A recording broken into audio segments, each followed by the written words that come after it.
Nibin Gizos, the summer moon.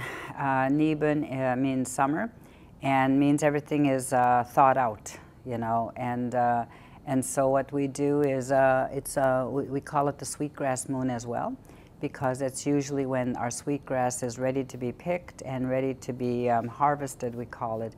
And there were ceremonies done where they used to have contests, you know, when after the sweetgrass was picked, and they would teach young girls how to braid the sweetgrass, and they would have strings, and the sweetgrass would be hanging down.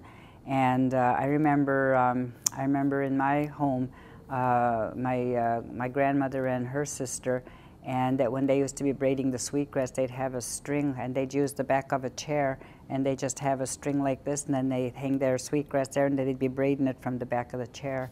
And it was just neat, and they didn't have to look. You know, like when I'm braiding, I have to look at what I'm braiding, but for them, they'd be talking away, and you know, and they'd just be braiding it, and it'd be so perfect, and anything that fell on the floor, they'd swoop it back up, and they'd braid that too. So nothing was ever wasted. Nothing was ever wasted, and I remember the respect of that sweetgrass. And of course, sweetgrass is a teacher of a seven-generation thinking.